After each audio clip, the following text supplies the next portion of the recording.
포로로 끌려갔던 사람들이 하나님 예언대로 선지자가 말한 대로 70년 만에 예루살렘으로 돌아옵니다. 그런데 성전이 무너져 있습니다. 완전히 폐허가 되었습니다. 그런데 성전 재건을 하려고 하는데 사마리아 토착민들이 방해가 심합니다. 이때 말씀으로 격려한 선지자가 바로 오늘 본문 학개 선지자와 스가랴 선지자입니다. 학개의 이름의 뜻은 축제라는 의미인데, 학개는 눈에 보이는 성전 재건, 건축을 강조하며 성전 재건을 미루지 말라. 지금 당장 산에 올라가 나무를 베어 성전을 재건하면 되지 않냐? 순종이 뭐가 어렵냐라고 격려합니다. 반면에 스가랴는 여호와께서 기억하신다라는 이름의 뜻, 그 뜻처럼 보이지 않는 성전, 바로 믿음의 재건을 강조합니다. 학개와 스가랴 선지자 강조한 것이 다릅니다. 그러나 두 사람 다 이스라엘을 다시 세워야 했던 당시에 꼭 필요한 선지자들입니다. 이들이 전한 말씀을 듣고 이스라엘 백성들은 회개를 하고 다시 힘을 얻고 성전을 재건하였습니다. 이것이 바로 연합입니다. 우리 모두 교회를 사랑합니다. 그런데 교회를 사랑하는 방법과 생각이 다릅니다.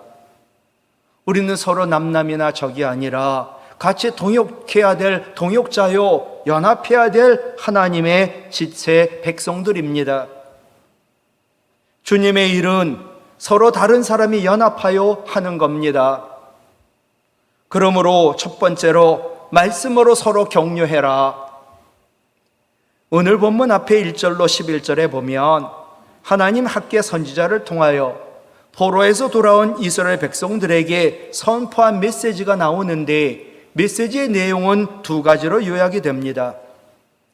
첫 번째, 하나님의 집 성전은 버려진 태로 황폐한데 너희들은 벽을 세우고 지붕을 만드는 완벽한 자기 집을 짓느냐?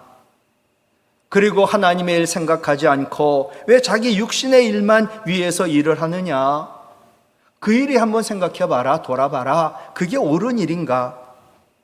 두 번째, 성전 재건하라 얘기했는데 미루지 마라.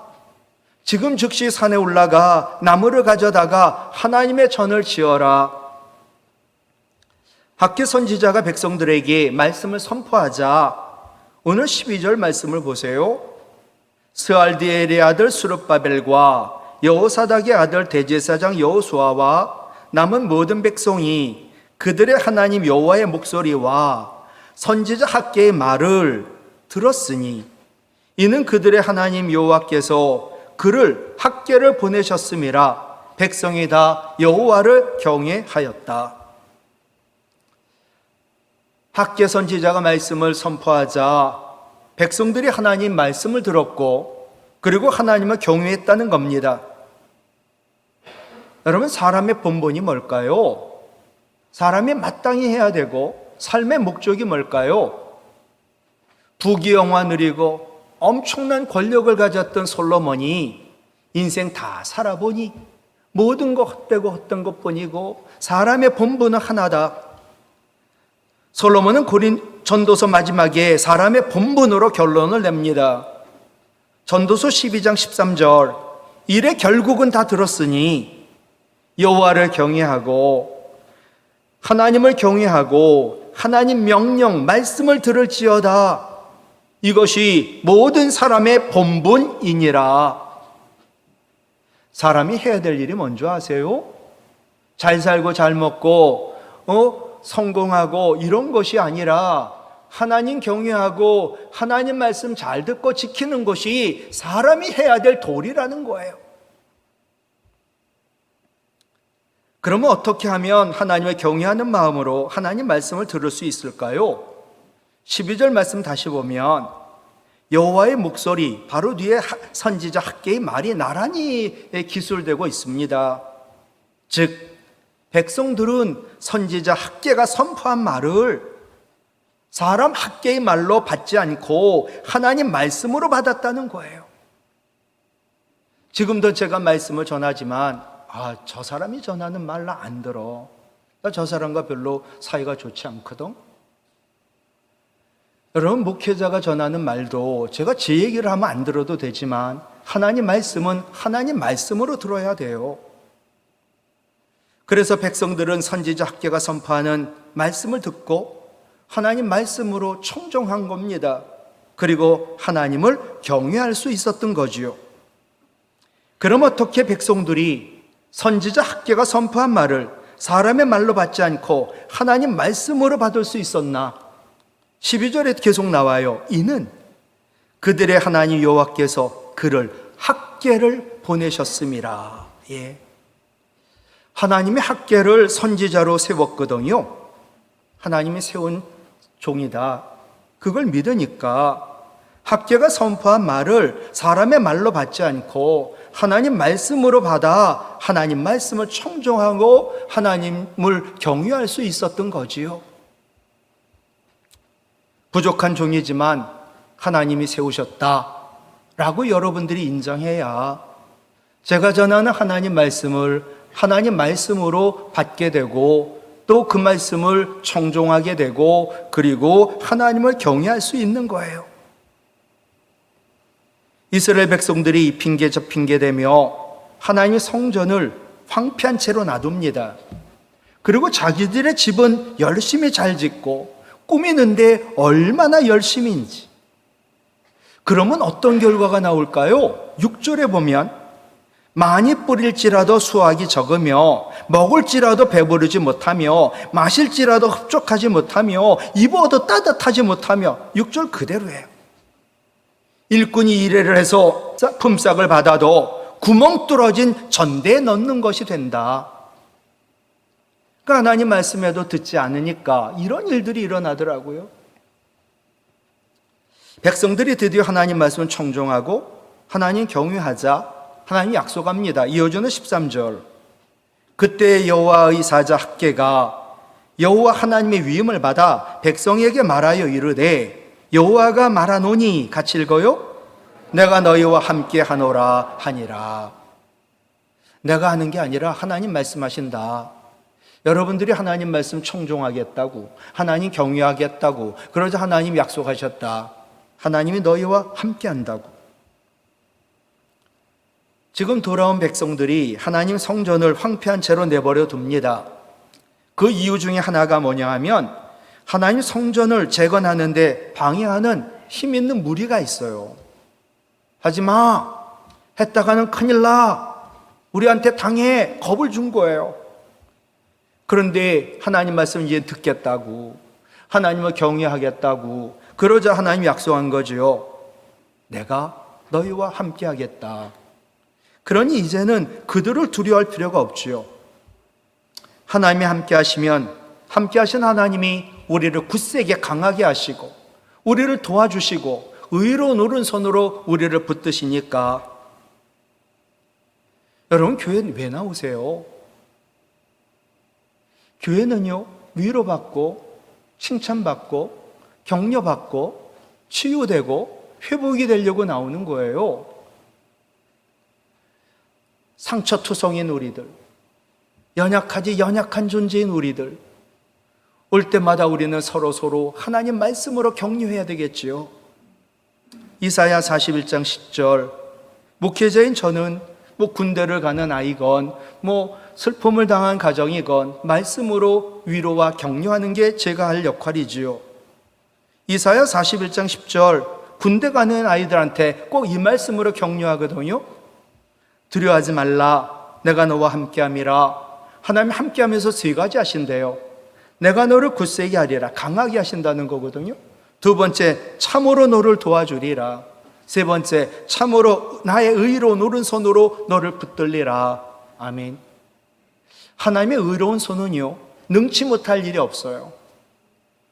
모든 것을 치유할 수 있고 모든 것을 온전케 할 수 있고 살릴 수 있고 그리고 구원할 수 있는 전능한 손이거든요.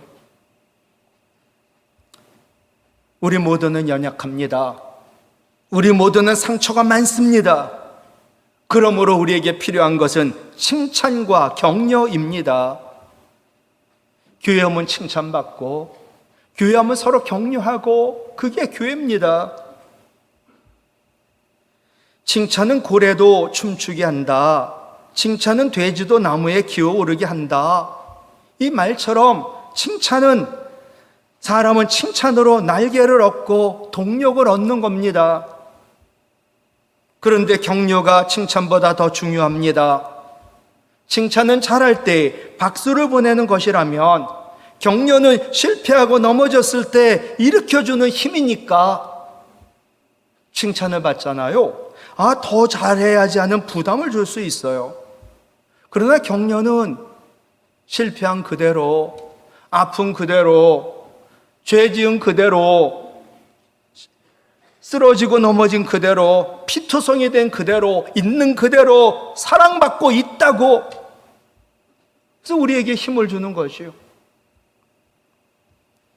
죄성 많고 연약한 우리는 칭찬받은 일을 하는 것보다는 넘어지는 일이 더 많아요. 그러니 교회는, 우리 서로는 칭찬보다 격려가 더 필요하고 격려가 더 중요한 거지요. 두 번째 말씀하면, 말씀에 즉각 순종해라. 그것이 네가 잘 되는 길이다. 14절에 하나님 유다 총독 스룹바벨의 마음, 대제사장 여호수아의 마음, 남은 모든 백성들의 마음을 감동시켜요. 사람이 마음에 감동을 받으니까요, 하나님 말씀에 순종하게 되더라고요. 미루었던 성전 재건 공사가 시작이 됩니다. 그런데 시작한 날이 15절에 보니까 그 시기가 다리오 왕 제2년 여섯째 달 24일이라는 거예요. 근데 오늘 본문 앞에 학개서 1장 1절에 보면, 학개가 하나님 성전 재건에 관한 처음 말씀을 받아가지고 처음 전한 때가 언제냐 하면 다리오 왕 제2년 여섯째 달, 다 똑같아요. 초하루였어요. 초하루에 말씀 받았죠. 여러분, 성전 재건해야 됩니다. 초하루에 전했는데 계속 미루는 거예요. 드디어 24일째 되는 날 그들이 하나님 말씀을 순종하더라고요. 학개가 말씀을 받고 말씀으로 격려하여 선포했더니 백성들이 성전을 재건하기 시작한 날이 딱 23일이 지난 때였다라고 성경은 말씀합니다. 드디어 이제 하나님 말씀 순종하는 거예요. 근데 바로 오늘 이때가 가을 추수하는 때거든요. 농사 지은 분들은 다 알겠지만 가장 매우 바쁜 때였음에도 불구하고 말씀으로 격려를 받은 백성들이 비장한 결심을 합니다. 내가 추수해야 되지만 먼저 하나님의 성전을 재건할 거야. 과거에 잘못한 것을 돌이키고 성전 재건에 순종하여 임합니다. 오늘 우리도 마찬가지지요. 회개하라, 즉시지요. 용서해라, 사랑해라, 즉시지요. 겸손해라, 즉시지요. 오늘 우리도 하나님 말씀이 주어졌을 때 지체하거나 머뭇거리지 말고 즉각 순종하는 것이 내가 잘 되는 길이고, 내가 형통한 길이고, 우리 자녀 자손들, 교회와 이 나라 이 민족이 잘 되는 길이지요. 저는 아브라함이 참 훌륭해요. 아브라함을 보면요, 하나님으로부터 어떤 말씀을 듣든지 그 말씀에 즉시 순종했거든요. 번톡 친척 아비 집을 떠나 라는 말씀을 받을 때도, 사랑하는 독자 이삭을 제물로 번제로 바쳐라 라는 말씀을 받을 때도 조금도 지체하지 않고 즉각 순종했습니다. 창세기 22장 2절로 3절, 여호와께서 이르시되 아브라함아, 네 아들 네 사랑하는 독자 이삭을 데리고 모리아 땅으로 가서 내가 네게 일러준 한 산, 거기서 그를 번제로 드려. 그러자 바로 3절에 말씀을 딱 받았어요. 전날 밤에 아브라함이 아침에 일찍 일어나, 지금 아들 잡아 죽이러 가는데 아침에 일찍 일어나 순종하더란 말이에요. 나귀 안장 지우고 두 종과 그의 아들 이삭을 데리고 번제에 쓸 나무를 쪼개어 가지고 떠나 하나님이 자기에게 일러준 곳으로 가더니, 아내 사라와는 의논도 안 했고요. 뭐 묻지도 않고 얘기도 안 했죠. 왜? 그러면 순종 못할 거니까. 아침에 일찍 일어나 아브라함은 즉각적이고 절대적인 순종을 했던 거지요. 여러분, 순종이 뭘까요? 저 나름대로 정의를 내렸어요. 순종은 즉각하는 거다. 그게 순종이다. 아브라함은 하나님께 질문도 안 했고요. 항의도 안 했고요. 지체함도 없었고요. 아침 일찍 일어나 말씀에 즉각 순종했어요. 시편 기자가 시편 119편 60절에 이렇게 고백합니다. 주의 계명들을, 주의 말씀들을 같이 읽어요. 지키기에 신속하게 하고 지체하지 아니하였나이다. 아멘. 하나님 말씀하셨죠? 저는요, 그 말씀 지키는데 순종하는데 신속하게 지체하지 않았어요. 진짜 복받을 사람이지요. 하나님 말씀 듣고 지체하면요, 마귀가 역사하기 시작해요. 나에게 거짓말도 집어넣어주고 의심도 집어넣어주고 결국 하나님 말씀에 불순종하도록 만드는 거, 마귀가 가장 원하는 거예요. 그러면 신명기 28장 말씀처럼 말씀에 순종하는 자 복을 받지만 말씀에 불순종하는 자는 저주를 받는다. 결국 살 길도 막아버린다. 순종은 두 번째로 예배예요. 창세기 22장 5절에 보면 아브라함이 종들에게 이르되 종들 너희는 나귀와 함께 여기서 기다려 내가 우리 아이와 함께 저기 올라가 예배하고 너희에게로 다시 돌아올게. 아브라함은요, 하나님 말씀에 순종해 가지고 독자 이삭과 함께 자기가 번제로 드릴 아들과 함께 하나님을 예배한다는 거예요. 순종이 뭘까요? 그게 예배예요. 예배가 뭘까요? 순종하는 거예요. 순종이 곧 예배입니다. 순종 없는 예배는 예배가 아닙니다. 세 번째 순종은 믿음이지요. 히브리서 11장 17절 아브라함은 믿음으로 이삭을 드렸다. 아브라함이 순종한 것은 단 하나, 믿음 때문이에요. 믿음 때문에. 창세기 22장 5절 다시 볼까요? 아브라함이 종들에게 이르되 내가 아이와 함께 저기 올라가 예배하고, 같이 읽어요. 우리가 너희에게로 돌아오리라. 우리가 번제로 드린 아이와 함께 돌아오리라. 이삭이 번제로 드려 죽어요. 그래도 하나님이 살릴 줄 믿어요. 그래서 그 이삭과 함께 돌아온다는 거예요. 시체를 가지고 올 수도 없어요. 번제를 드리면요, 다 태워버리는 거니까.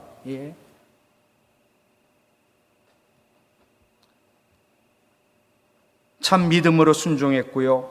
이어지는 창세기 22장 7, 8절도 마찬가지더라고요.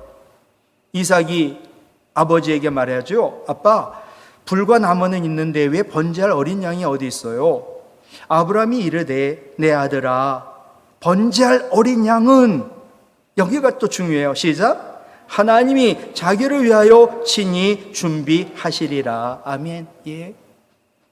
우리 하나님은요, 하나님 믿는 자가 부끄러움 당하지 않도록, 무엇보다 하나님이 부끄러움 다정하지 않도록 자기를 위하여 필요한 걸 다 준비해 놓으세요. 아브라함은 하나님이, 내가 믿는 하나님은 번제를 직접 주관하신다. 내 눈에는 지금 보이지 않지만 제물을 하나님께서 쓸 것을 손수 장만해 놓으신다. 그 믿음이 있었지요. 믿음으로 보이지 않는 제물을 보며 그는 순종했던 거지요. 하나님이 다 준비할 거니까. 저는 아브라함의 순종은 즉각적이고 무조건적인 순종이다. 아브라함의 순종은 하나님을 예배하는 순종이다. 아브라함의 순종은 로마서 4장 17절 말씀처럼 죽은 자를 살리시며 없는 것을 있는 것으로 부르시는 그 하나님을 온전히 믿는 믿음으로 순종한 것이다. 아브라함이 이처럼 하나님 말씀에 즉각 순종하니까 의롭담을 인정받더라고요. 그리고 복의 근원이 되더라고요. 그리고 믿음의 조상이 되더라고요. 여러분, 순종은 복의 통로입니다. 순종의 질은 내가 받을 복의 질이 됩니다. 즉각 순종하면 받을 복도 완전히 순수하고 엄청 많겠죠. 점점 딜레이 될수록 복은 깎여지겠죠. 순종의 크기가 믿음의 크기지요. 순종이 바로 우리의 미래를 결정하지요. 말씀을 마치려고 하는데 여러분에게는 어떤 위기가 있나요? 건강의 위기, 가정의 위기, 자녀의 위기, 신앙의 위기, 사업의 위기. 성경은 위기를 풍랑에 빗대어 세 가지 위기를 말해요. 첫 번째로 갈릴리적 위기예요. 마태복음 8장에 예수님과 제자들이 함께 있었는데 그들이 큰 노를 만나게 됩니다. 마태복음 8장 24절. 내가 예수님과 함께 있는데 왜 큰 놀, 배가 파산이 되고 죽을 위기를 맞냔 말이에요. 내가 주님 믿는데. 두 번째, 유라굴로적 위기. 바울을 포로로 호송하는 그 배. 지금 가면 지금처리 광풍이 불걸 예상도 하고 또 경고도 받았는데 유행을 바라며 그들이 배 타고 나가다가 광풍을 만나요. 예. 첫 번째는 갈릴리적 위기는 예측하지 못했어요. 믿는데. 두 번째 위기는 예상할 수 있는 거예요. 이대로 가면 안 되거든요. 세 번째 위기가 요나적 위기예요. 이건 진짜 문제죠. 불순종했어요. 그때 요나서 1장 4절 큰 폭풍을 자초하더라고요. 이 각각의 위기를 극복하는 비결까지 하나님 말씀 속에 주시더라고요. 갈릴리적 위기를 만나 당황하는 제자들, 예수님은요, 야 믿음이 적은 자들아 라고 꾸짖더라고요. 무슨 얘기냐 하면요, 정말 위기는 큰 놀이 일어나는 게 위기가 아니야. 지금 경제적으로 어렵고 코로나가 발생하는 게 위기가 아니야. 진짜 위기는 믿음 없는 게 위기야. 제가 보면 우리의 믿음이 자꾸 떨어지는 것 같아요. 많이 회복이 됐는데도 교인들은 안 와요. 나의 신앙도 별로 뜨겁지 않아요. 두 번째, 바울은 유라굴로 광풍을 만난 사람들에게 기도하라고, 하나님 응답할 거라고 안심을 시켜주더라고요. 세 번째, 요나는 물고기 뱃속에서 드디어 순종합니다. 그러니 살아나더라고요. 저는 지금 우리나라가 출산율 0.75, 앞으로 생산 요소가 없어져요. 어떻게 살까? 좀 살만하고 자유가 있으니까 신앙생활 잘하지 않아요. 저는 갈릴리적 위기도, 유라굴로적 위기도, 요나적 위기도 우리가 맞고 있다. 그러나 방법은 있다. 각각의 위기에 주신 말씀에 처방을 받고 그 말씀 순종할 때 우리는 위기를 극복하고 위기가 도리어 잘 되는 기회가 될 줄로 믿어요. 우리는 교회에서 서로 다르지만 말씀으로 격려해야 합니다. 그리고 하나님 말씀에 즉각 순종해야 합니다. 그것이 내가 살고 우리가 살고 교회가 살고 이 나라 이 민족이 사는 거니까 이와 같은 삶을 사는 우리 모든 성도와 교회가 되기를 주님의 이름으로 부탁을 드립니다.